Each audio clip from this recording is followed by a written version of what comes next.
Hello, welcome to You Haven't Blanked That. I'm Forrest. And this is Jimmy.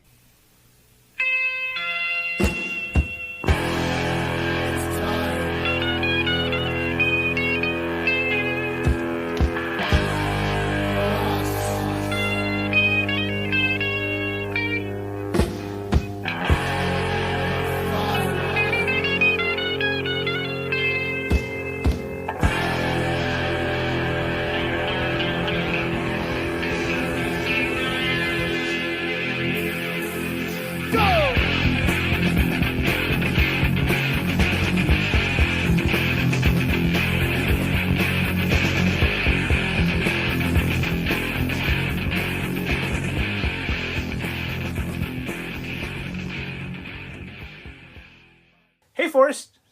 Hey, Jimmy, how's it going? Pretty good. So this week you watched a little movie called In the Mouth of Madness. When horror novelist Sutter Cain's Who? Sutter Cain's goes One more time? Sutter Cain There we go. goes missing. Insurance investigator John Trent Sam Neill scrutinizes the claim made by the publisher Jackson Harglow. Booger, get away. And endeavors to retrieve the yet to be released manuscript and ascertain the writer's whereabouts. Accompanied by the novelist editor Linda, and disturbed by nightmares from reading Cain's other novels, Trent makes an eerie nightmare trek to supernatural town in New Hampshire. Not Castle Rock. Not Castle Rock. What do you think of this movie? A few things. I didn't realize it was made this close to Jurassic Park. Yeah, it's like a year away. It's like, because Jurassic Park's 93, right? 90. This movie's 94, so this movie Yeah. came out like around This the movie same came out before Jurassic Park. I didn't realize it was that close. But 'cause he was filming Jurassic Park during the movie. Yeah, because he was... Or towards the end of the movie. Stop. Also, he was filming Jurassic Park like after this or around the same time. Around the same time. It's so weird. Yeah, no, for sure. So, heavy metal intro. Yeah. I dig that. So, do you know... Because I know he does all of his music. So, do you know what... Because they wanted a song specifically for what song did they want? Enter Sandman by Metallica. Oh, that would have fucking killed... I'm happy it's not that. That would have killed this fucking movie. And then Metallica was like, no thanks. Good. They made one good choice in their life. When you listen to it, it kind of sounds very Metallica-y. I'm happy they didn't get fucking Under Sandman. I'm gonna be fucking honest. But also, Metallica's fucking stupid. Because John Carpenter movie? Like, why not? Yeah, who the fuck doesn't want their music on a John Carpenter movie? Yeah. Like, I'm happy it's not, because it would have killed this fucking movie for me. Yeah, it would have been I don't know. I don't think that song would have been good for this movie. Yeah, I don't know why they... Yeah. But, yeah, so heavy metal intro. And Chuck Heston, can't go wrong. Yeah. Oh, yeah. He was on a roll at that time. He was just like, I'm going to be guys in offices, because isn't he... He's in this one, and he's also in True Lies. Yeah. And he's in Wayne's World, he popped up in Wayne's World 2 for a moment. Oh, that's right, yeah, he was. He actually hosted Saturday Night Live around that time, too. That's a good episode. There's some funny shit on that episode. I don't even remember it. I do. Paul Westerberg was the host, or the musical guest that week. Okay, you're on it. Oh, because... the book? Because that book, yeah. Yeah. Because, like, a year or so before this, so it was like right after the Replacements broke up. Okay. So he goes on it, and Josh Freese is his drummer, by the way. Oh, okay. I think Josh Freese is his drummer. I'm like 80% sure Josh Freese is his drummer on that set also, because he's been his drummer for a while. Yeah. Anyway, so they go on, but the time before, they all got drunk and traded clothes. So they play, they're hammered. Okay. Because it's the Replacements. Yeah. One of them's wearing a dress during the first set. And then they all decide that they're going to trade clothes. And they all trade clothes, and they're all wearing something. They're all wearing each other's clothes. Okay. On the second half. And Paul Westerberg swears in the middle of it. Oh, really? And they had to edit it. I don't know if they caught it. I don't think they caught it the first time around. So it was like live? Yeah. So it was live, and they got in big trouble. They always talk about they want to the guy who made the Fault in Our Stars movie Yes. wants to make it's the same guy who did the Stan TV show. Did you know that? Oh. Same guy. Yeah. Okay. He wants to make a Replacements movie. And you do it, oh my god, because when you read that book about the Replacements, they just didn't give a fuck, dude. They were just like, they destroyed their own band. Like, they literally were just like, they didn't care about being famous. Uh-huh. They just wanted to play music, and they fucked around the whole time. They pissed off Tom Petty. Tom Petty lets them go on tour with them, and they pissed Tom Petty the fuck off. Ugh. Yeah. Anyway, back to the Math of Madness. So I know what this movie is, and I'm not, and this is in no way denigrating this movie. I dug it. It was fun because it's a noir movie, but it's also Stephen King. Yeah. And it's also this. So this is like double Indemnity, but with a Lovecraft twist that explains Stephen King's cocaine phase. Kind of. Yeah. Yeah. But it's Lovecraftian without the racist aspect of it. Because we all know Lovecraft's cat's name. Yeah. Yeah. And, but it's also like... Look it up. You know... Pause it and look it up. And it's not cool. But, it's also, like, weird, because, like, the name of the writer, the horror writer... Well, Sutter Cain. I mean, it's... Which also kind of invokes Stephen King, well, right? You know that they're friends, right? Yeah. But at the same time, it's like... Okay, yeah, cool. But then they reference Stephen King in the movie too. Well, that was his. Well, because they're friends. Yeah. So this is like him just fucking with Stephen King. Yeah. Like okay. Dude, this whole movie is literally him fucking with Stephen King. Yeah. And then to the fact that he says that everybody who reads a Stephen King book is insane and wants to keep reading his books, and they're insane and it makes them mad. Yeah. But, like, this one, like, it's just the layer of just, like, some of the shots are amazing. Like, they're really good. Like, when that guy creeps up to the fucking... Oh, that's great. When the guy comes up with the dude, axe. because he walks up out of nowhere, and he's just kind of like... You see him stumbling on like a zombie, and you're like, okay, cool. And then he's out of focus, and then he just comes in, and then, like, when he's, like, slashes down, like, I like the cutaways of, like, you know, this shit falling on the ground or whatever, and then you're just like, oh, what the fuck's going on? And then, like, asking if he's read, or if he's read Sutter Cain, you're like, oh, what the fuck? And then, like, but his introduction to everything, it's such a great, like, noir, like... Well, I gotta rewatch it. Like, I rewatched, what's the King of Comedy. Okay. To figure out what's real and what's not. Oh, yeah. Dude, that's such a great movie. Yeah, but, you know what I mean? Like, I want to figure out what's real, what's not, why... Yeah. You know what I mean? I mean, it's just like doing it in the Joker movie, and it's seamless in both. Yeah. So this one, like, all of it kind of just invokes the Dark Tower to me. Everything involves. Why? Because everything goes back to Cos. So let's hear. So it's just basically like, you have these like zombie like beings, especially like in like we don't ruin anything, but in the Dark Tower, there's zombies. There's like the undead, and they like populate the world. And the undead. Yeah. Or they're just they're not zombies. They talk? No. Because sometimes zombies talk. But like they just kind of like shuffle around the world, and they just kind of they're like dying and grotesque, and then like zombies shuffle around the world. It's not Batman, Homer. But like it's one of those where it's like even like the flashes where he looks over and like you see like the dead cop or whatever, and you see these night like destroyed like Hellraiser like world, like it's just trippy. Speaking of Hellraiser, this just made me just all kind of like put it all together. Like Sam Neill just loves like this. Like, Sam Neill's in Hellraiser. Which one is he in? He was in Event Horizon. Which is basically Hellraiser in space. Oh, yes, it is. Right? Oh, fuck. Right? I forgot how close that was made to Jurassic Park, also. That was made after Jurassic Park, wasn't it? Yeah.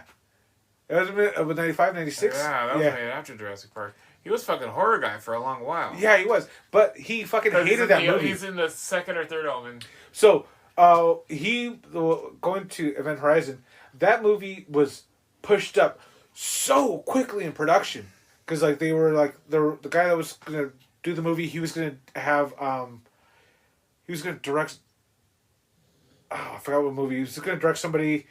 They weren't in shape, so he had to wait a year for his actor to get in shape to film a movie.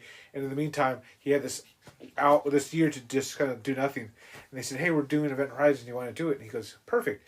He goes, "Perfect." He figured he would be in normal stance or whatever, but Titanic got pushed back a while and couldn't be released when it needed to. So they needed a film right then and there. And they're like, "Okay, cool. You have like this much time to get the movie going." And they worked on it to the last fucking minute before it was released, before they could even send it out, because like, they just couldn't do it. And that's why Sam Neill fucking hates this movie, because nothing was like originally done. The second unit director couldn't do shit because all the actors would get tired after being there all day long, that they would leave, so they would like have no shots or no taping for afterwards. So like the whole production was just a giant shit show to just get made, but it got made. But Sam Neill was like a huge time like horror fanatic though, or horror king. He was he's in a lot more horror. I mean, because he's in one of the Omens. He Yeah, ends up yeah, playing he the Omen is. kid as a grown up. Yeah.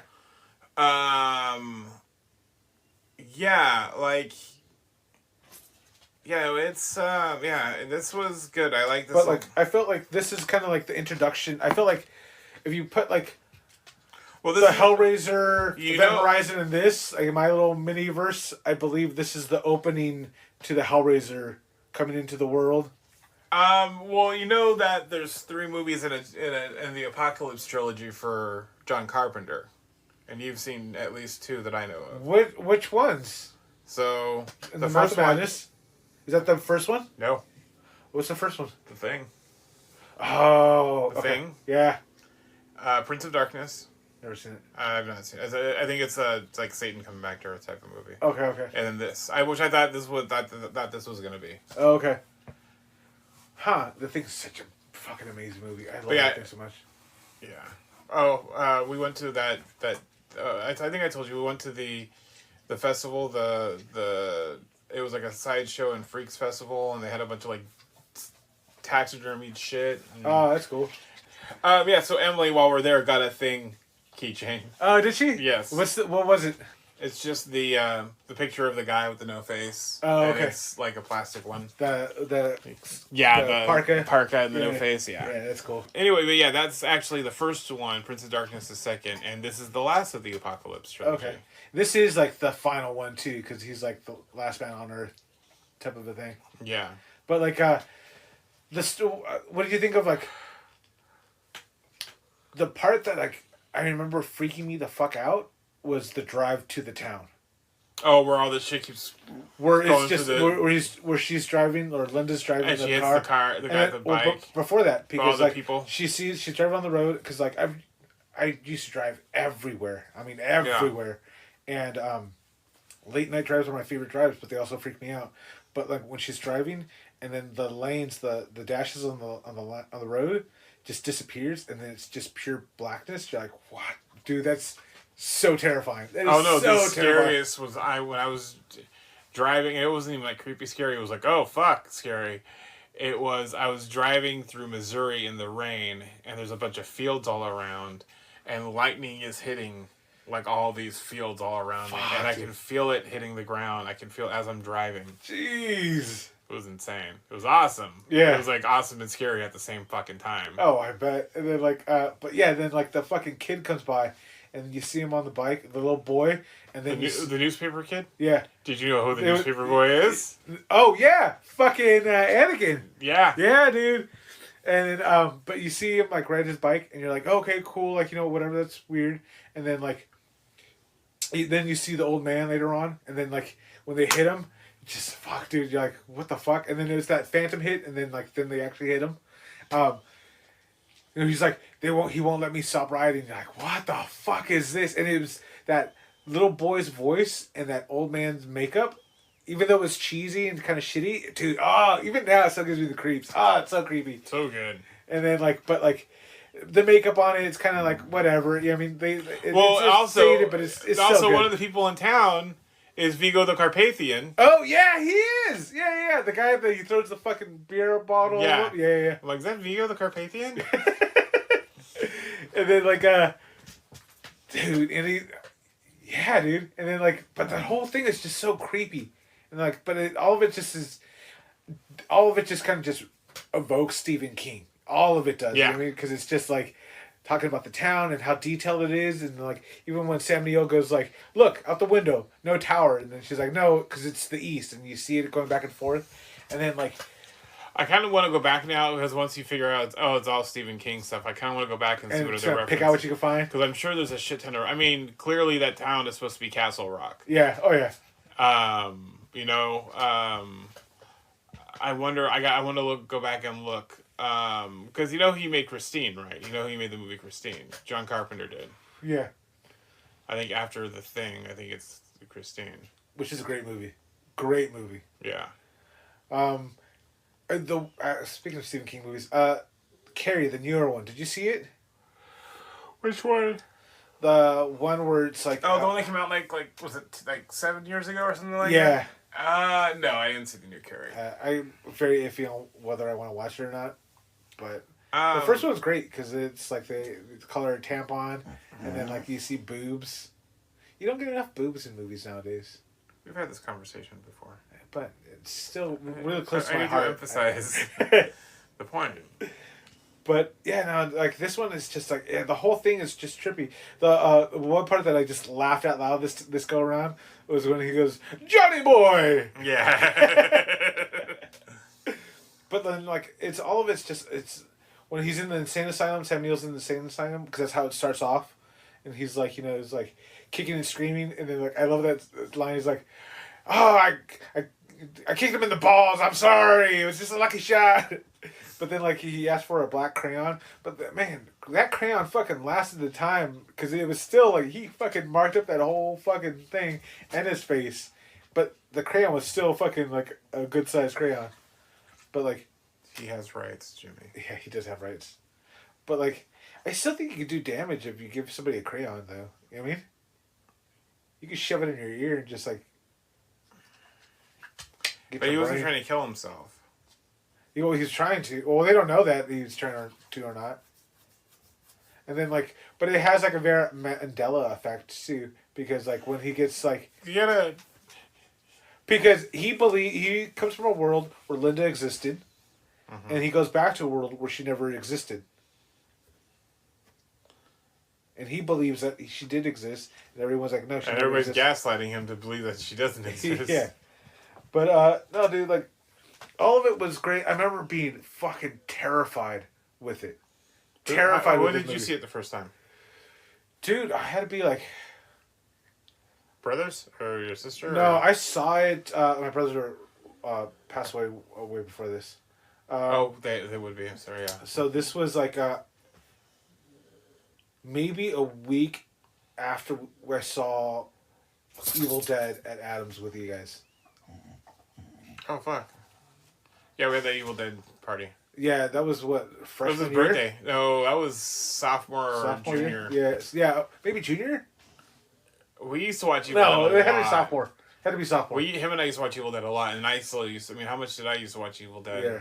But then I remember it terrified the fuck out of me. Just the concept of this, because that's before I read any of fucking, what's his name? Cthulhu.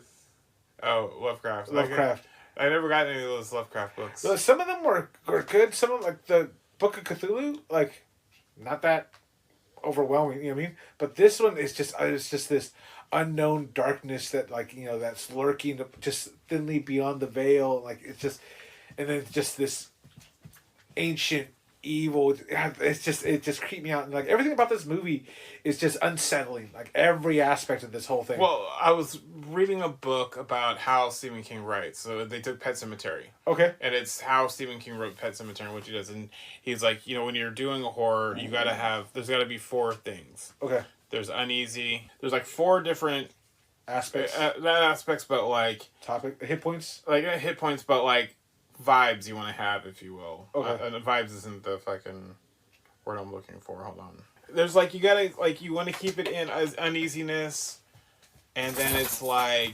Suspense. It's like uneasiness, suspense, horror, and terrifying and horror or something like that. And you want to be able to balance it out. Like the reason why Stephen King usually keeps everything in uneasy mode till about halfway through, but you want them as uneasy as possible for as long as possible. Yeah, like The Shining. The Shining is a perfect example of like uneasiness. And then it's uneasy throughout the whole like 3/4 of that book. Yeah, and then you get your more intense, your more intensity, like you're uneasy into like terror.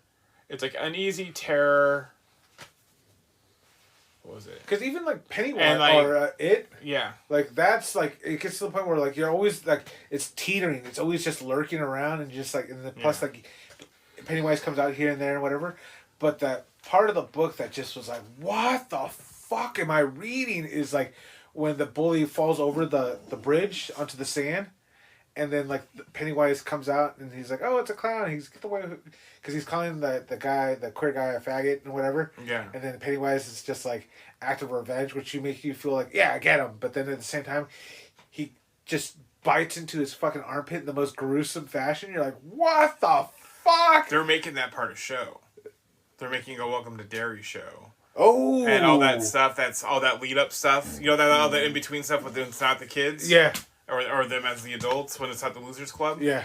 They're making a show about that. Dude, that'd be rad. But, like, I heard that there's a big thing where some people didn't want it to happen. And I don't think Stephen King wants that to happen for whatever reason. Yeah. So. But, dude, like...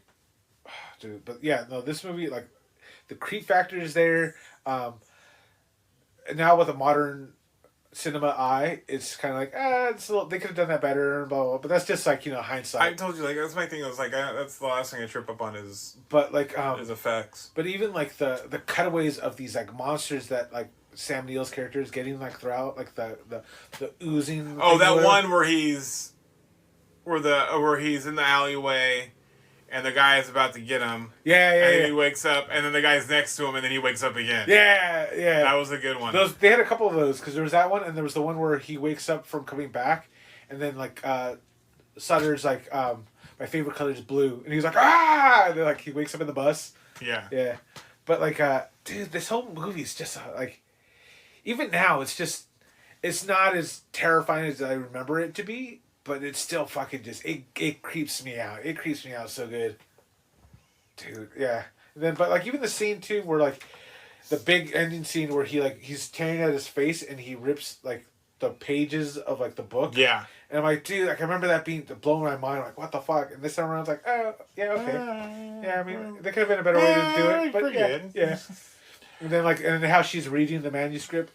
And then, like, saying, like, he's describing his point of view, which is a great way to do it, because the thing is, like, how else are you going to show that terror or that whatever, you know what I mean? Yeah. But, like, even Sam Neill's face, he's just fucking, like, he's just, like, on edge. Like, he's acting the shit out of it. Dude, he's doing a phenomenal job on this. Yeah. I mean, yeah. Well, he's, he worked with the other movie he was in. I think he was wasn't he the bad guy in that, he should do more horror movies. They're probably. I bet you they get too physically taxing for him. Did you ever see Hunt for the Wilder People with him in it? No. Hunt for the Wilder People. Hunt for the Wilder People. Okay. We'll add that. Yeah. Okay. We'll watch that one later, because it's a Taiki Waititi movie. Oh, okay. Nice. We ask a question each week though. Oh, Corey Feldman. Who would I want him to be? I would want him to be. You know what? I want him to be, and it's this role's beneath him, but I mean, if we're gonna get him in the movie, somehow or another, I want him to be the homeless man with the axe. First off. Oh no! You know what? I want him to be the boy. First off, the boy at the bookstore that's like hunting him, like watching him. You know what I mean? Yeah. Dude, there's so many fucking creepy parts about that movie. Yeah, the fucking like everyone watching him, and then like. The part that, like, now looking at it, I'm like, that doesn't really make sense, is when he, like, draws the map to Hobbs, or whatever, New Hobbs, or whatever that town was, where he's just ripping up covers, and he, like, makes himself a bullshit map, like, oh, here it is. Yeah. Like, they could have done that better. Yeah, it was just meh. What did you think of it? Did you like it? Did you? I figured you would like it because it has a noir vibe, but it's kind of just creepy. It's noir and it's creepy and and I think it's the Lovecraft thing. I'm always kind of like because I know I need to read it before I judge, but the vibe, dude, especially when you find all that shit, you're like, oh, I'm good. Yeah, but the Lovecraftian like ancient evil, I think works so much better in Event Horizon than anything else.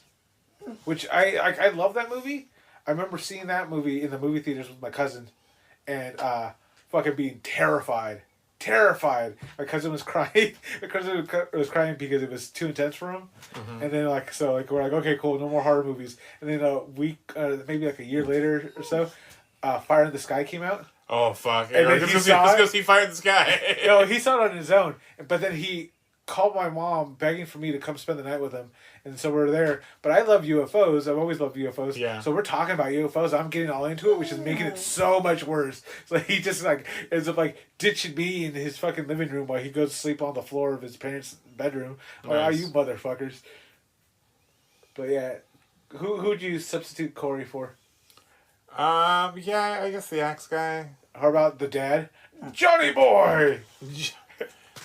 And then he just moonwalks out. Yeah.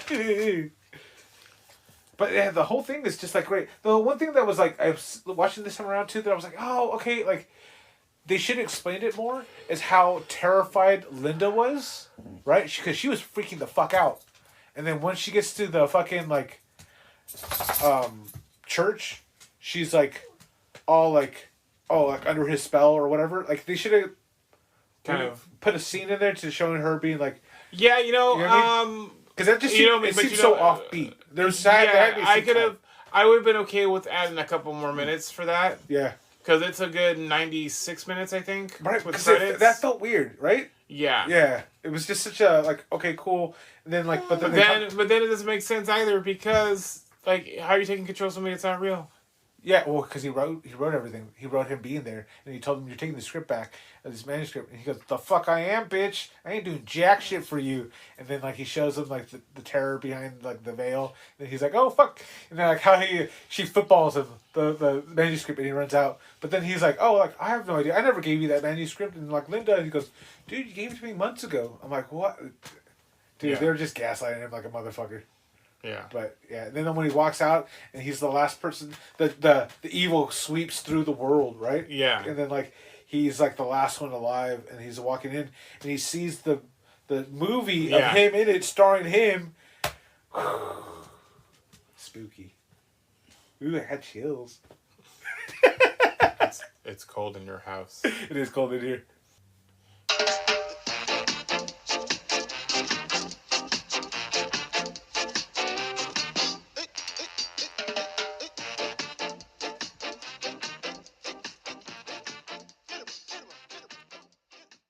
Have you watched that 90s show yet? No, which it threw me for a loop because I remember there was the 80s. The 80s show. Then there was a 90s show. No, there wasn't. Yeah, there was a 90s show. It wasn't with that cast. It was a different cast, and it was a show that they were trying to be the 70s show. Or was it the 80s show? It was the 80s show. But it had nothing to do with that original cast, right? It was just okay. It was just the 80s show. Okay. But no, I haven't seen it. But I thought it was just a weird I thought I was watching old clips. I thought I was watching clips of the final season. I'm like, I don't know what this is. It's okay. Yeah. They do a good job of a couple things. They don't have an equivalent for everybody. They do, but they're really good at hiding of who's the equivalent for who. Uh-huh. There's some really funny shit. There's some where everybody ends up is pretty funny. Yeah. Hyde's not in it. No. I wonder why. That's weird. He's my favorite character. Is he? No. So? I was going to say, sorry to cut you off right there, because I want to talk to you about this. The Last of Us? I watched the first episode, but here's my beef with it. Okay, there's a couple things. I don't like the writer of that show. Okay. Who's the writer? Craig Mazin. Okay. I'm just okay with him. I don't like his stuff. But the show, here's my beef, is like, I've played through that fucking game. Yeah. So do they change? I know they change it up, but I'm just like. So the first part of the movie or the show is the game. Yeah. It's like the little prequel beforehand, and I do like how they literally. It's the exact same opening. They did a good job. No, I'll give you that. They give you really that. That was good. Episode 2, the opening scene before the title, fuck, beautiful. Oh my god, the acting in it was amazing. Okay. Like it's like if you're not gonna watch the show, just watch that opening segment because I'm gonna get to it. They're Filipino actors. One's a doctor, a scientist. The other one's like a general. And they're like, okay, this is what it is, and they're explaining what's going on, and you see the fear in that woman. It's so subtle, but so good. So what's going to happen is that each opening of the show is going to be how the disease. No, I don't think so because why not? When you see because the first episode was that whole part about them talking in the '60s about this disease coming over. And then when's that second part thing take place? It takes place right before everything, like whenever things are happening and people are whatever, and then like I don't want to say anything about that because I like it. Yeah. But like you should watch it. But then you do see the zombies just fucking booking it like hundreds of them just booking it, and you're like holy shit. I saw I mean they did a pretty good job in that whole part in the house with the where she's watching the old lady. Oh yeah, that was great. That was some good shit. Yeah. I like that. Especially when she's twitching in the background. Yeah. No, that was good. But this one reminded me of a lot of the second episode reminded me of that Strain with the tentacles coming out. Oh. Yeah. But yeah, no, it's the Del Toro show, right? Yeah. But those were vampires, weren't they? Yeah, those were vampires. But yeah, this one is they did. I don't know whether I like it or I don't, but that scene in episode 2, that blew me away. That was amazing. I listened to the book, The Midnight Club. I didn't watch the show. Okay. It's a Christopher Pike book, like one of the Fear Street guys. So the show looks like they have a whole. I never heard about the show. The show is like produced by Mike Flanagan, who does all your fucking shit. Who might be doing? Did you hear what he might be doing? No. Oh, you don't know? No. He's working on Gunslinger for Amazon. Oh, what? That's right. See, Booger got excited. I know. I was thinking about restarting the book again because I need to go back. Like I said, it means. But I want to read Fairy Tale. I bought it, so now that's. You haven't read it yet? I haven't read it yet. Oh, I'm going to read it now. So good. Yeah, so I'll probably. It does not lead to Ka. Okay, I'm letting you know. See. But I heard it's an amazing book on its own. So dude, it is one of the. It was so good. One of the better. The other one you should read from Stephen King, and it's a crime book. It's called Later. Let me write that down. Because he'll do crime books every once in a while. Well, not like Mr. Jim Mercedes crimes books, like he does those. But he'll do like hard case that still makes all the dime store novels. Yeah. Like they still make stories in that style. Yeah. He has like put it down Later and Joyland. And Colorado Kid is okay. It wasn't my favorite of those books. I need to give it another listen. But Joyland and Joyland. Later was my favorite of those 3. Joyland was my second. But every once in a while, like he writes crime. It's like it's a full on. It feels like crime novel with the shine. Okay. Oh, okay. He's got, like I said, he kind of jumps on the shine a lot. But I don't. If it works, it works. Yeah. And in this story, it's a really interesting way to use the shine if he's using if you consider using the shine. Yeah. Nice. Anything else? I think I know you got something else. Hold on. Okay. So I started this book. I'm about a couple hours into it. Okay. Called "The Man Who Invented Motion Pictures." Okay. So it starts off talking about this French guy who was developing a thing, and then he talks about how Thomas Edison was developing this thing. Oh yeah. Okay. Actually, I do know that guy. So you know the story about this? Yeah, how he created it first, and then he has physical proof that he created it first. And then what happens to him? Edison or somebody else comes over and like borrows a camera or steals a camera? No. Motherfucker goes on vacation. Like he works on his shit for a bit. The French guy does. Yeah. Goes on vacation, goes on a train, it's the 1800s, 1900s, so it's so hard to get a hold of everybody. He goes on a train, he disappears. His family in England or France, wherever the fuck he was, gets into his train, and then he's supposed to go like meet people in America or like in England or something, and he's not there, and his friends, and they get back word to the.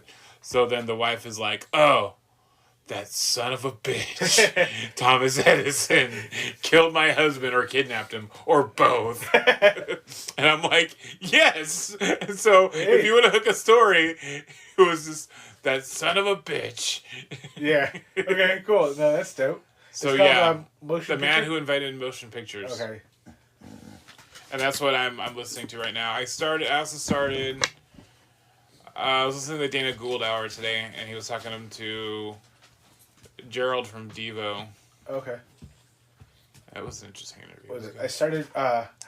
My show that I was all about was that Spanish YouTube show where the woman like goes through the phones and like catches all these cheaters. Do you want to talk about? Did I talk to you about this? No, you did not. Okay, so my favorite show it's translated means exposing cheaters. So it's cheaters. So basically, it's this girl. It's cheaters. But do you know what cheaters is? Yeah. But, Okay. But the girl on the show, the host, so hot. Oh, this was better than watching that And old so- flabby man be like, "Oh, I got a camera in your face." Oh, dude, this girl's so hot. And then so I follow her on Instagram. She's amazing. And what she does is she goes up to couples on the street. She's got like a camera person behind her and like an assistant, and it's just her with a microphone. And she goes, hey, blah, blah, you guys are so cute. How long have you been together? Blah, blah, blah, blah. It's like, okay, cool. That's super cool. Is this real sex? Because I don't want to do this. Dude. And then she goes like, so she's really good about it. Yeah, I know, right? And then, what is that? Dave Chappelle was like, oh, gangbang over here. Like, Yeah, that's right. I got one more other thing to tell you about. Where I went last night. Oh yeah, we'll call. Let me get to this. We'll get to that because I want to talk about that. So the girl goes like, "How long have you been together?" Blah blah blah. It's like, so you guys faithful? You're faithful to each other, right? And the girl's like, yeah, we're super faithful. And she goes, cool. It's like, so I'm offering money to go through your phone. So I'll give you like 500, whatever, to like just check your phone. I'm just gonna like, we'll just check photos. We'll check your photos, and then we'll text messages, and then one other thing like Instagram or whatever you have.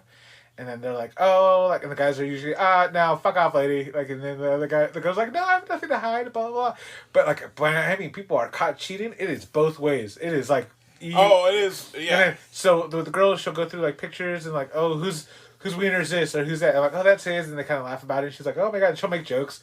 And then you can see people, whatever. But like, the people that are cheating also get so pissed off that the girl is potentially cheating or the guy's potentially cheating. It's like, what the fuck is this? He goes, well, it's nothing. And they'll like kind of brush it off, or they're like, we'll talk about it later. It's not a big deal. And then like, but then she'll go through messages, and the bitch is so good at finding shit that it blew my mind. Like she'll go to like messages, she'll go to search, and she'll put like eggplant emoji or devil eyes or kissy faces, and she'll just pull up all these random texts like, so who'd you say this to, blah blah blah, and she'll just start reading shit, and people will panic and reach for the phone, and she goes, get the fuck away from me. She's so good with the microphone in like her hand and the phone in the other, and just reading shit out loud and just putting shit on blast. And then it's like, what the fuck? And then they start fighting. It's a big old thing. It's like, oh, and like they get done. It's like, and then they're like, we're done. And the guy or the girl, whoever's like the one that's all upset, he goes, no, it's your turn. Give us your phone.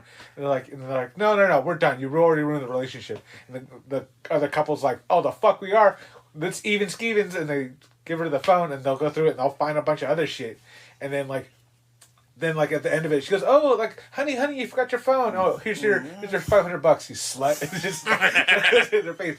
But one of them like blew my mind because it was two dudes. She goes into this cafe and there's two dudes together. It's like, oh, are you guys a couple? And they're like, oh yeah, we're a couple.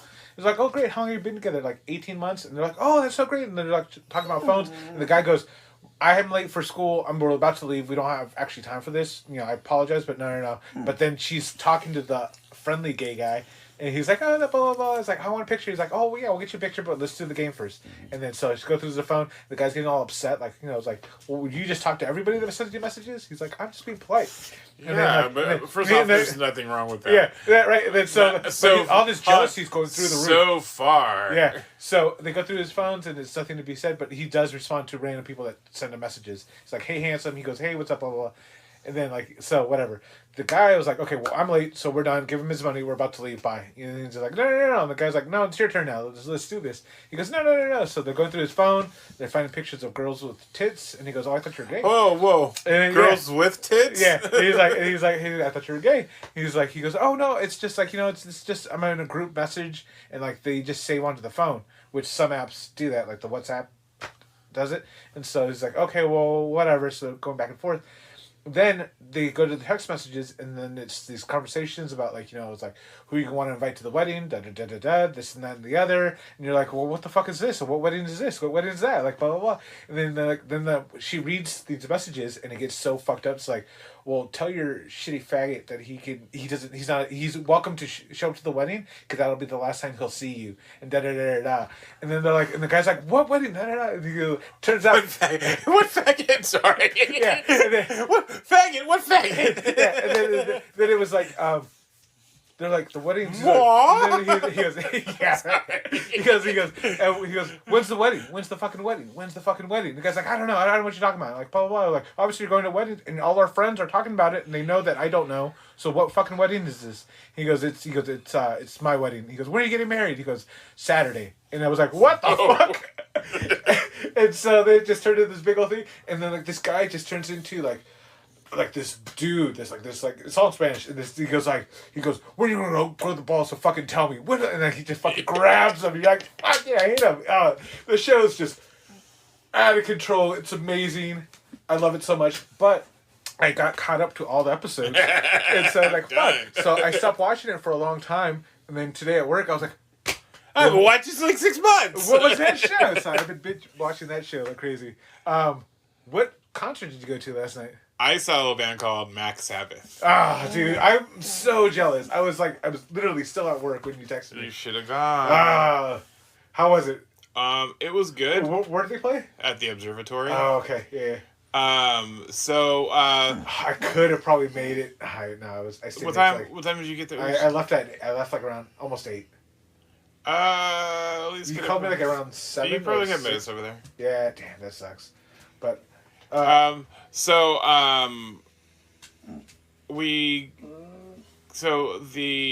come out. Any opening bands or just? Oh yeah, opening band was Toys That Kill, which if you remember FYP, Yeah. It's the singer from that band. It's his band after FYP. Oh, okay. They were good. I enjoyed them. Yeah. I never really heard them that much. And then it was 45 Grave. Okay. Who I never seen before. I've heard I've heard of them. They were okay. Yeah. You know what it is that I'm not. I went through that phase and I like the Misfits. Yeah. And we're good. Yeah. No, I get you. Yeah, I went through my metal-y phase and I got my bands. Yeah. So we're good. I have a new metal band that I love. What's that? We'll talk about it. Is it Max later. Sabbath? No. Because it should be. No. So they come out. There is the Grimace. He is Grimalis. How about the costumes? Because when I looked at pictures, some of them look like updated, some of them look kind of shitty. So Grimalis. Okay. Sometimes they call him, because I was looking at the Wikipedia, sometimes they call him, I can't believe it's not Butler. Do you know what the Grimace is supposed to be? What's the Grimace supposed to be, Jimmy? Oh, you don't know this? A butt plug? No, he's supposed to be a taste bud. And you grimace because of the taste bud? No, I don't know. I Googled it because I wanted to know. Somebody brought it up at work. And I'm like, oh, what is he supposed to be? Because of Fry Kids or whatever. But yeah, Grimace is supposed to be. They had a little Fry Kid come out. Yeah. Did they really? And they had a Mac tonight. Ah! Well, here's what they do. So, okay. Did he have the whole. He did, but he's got a skull and it's Mac tomorrow. That's dope. And what happens is he comes out and starts playing his piano, and the drummer, who is the cat burglar because he is dressed like Peter Criss, or he's the Hamburglar with Peter Criss makeup on, comes out and sings Bread instead of Beth. Oh, okay.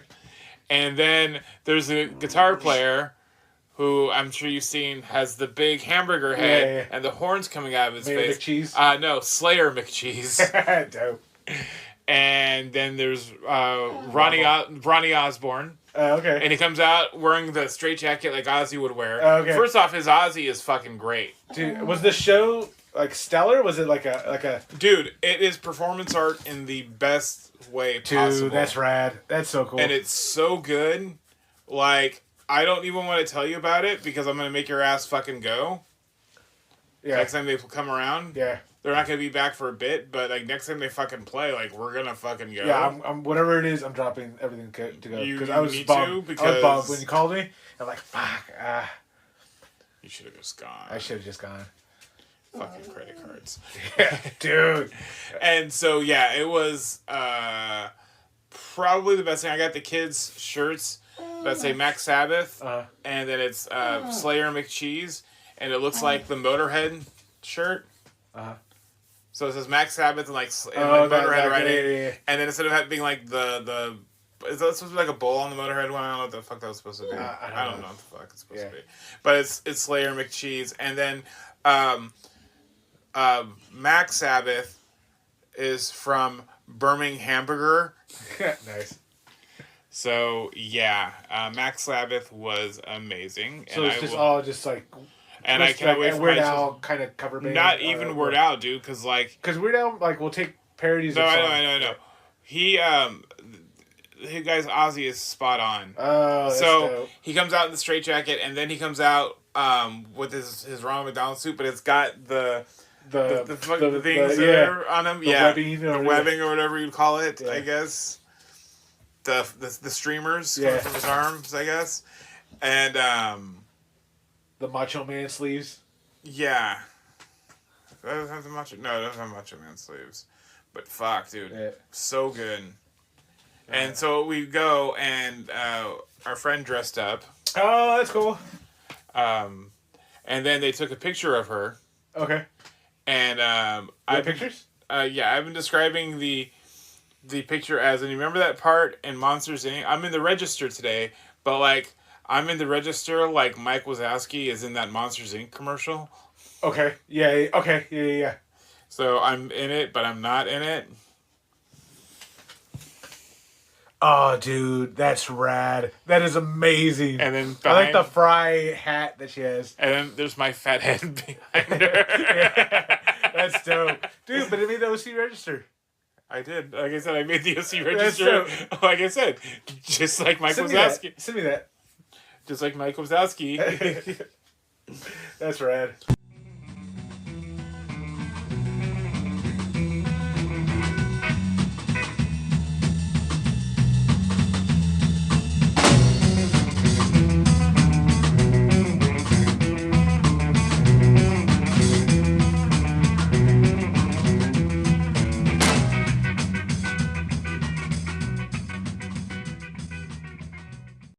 Hey, Forrest. Hey, Jimmy. So next week we're gonna watch a little movie called Visitor Q. Okay. It's a visitor just comes and visits a disturbed family. Next week. Okay. Well, that's going to do it for the episode this week. If you have any questions or comments, you can hit us up at our Instagram at YHBlankThat. Or you can email us at yhblankthat@gmail.com. Bye. Bye.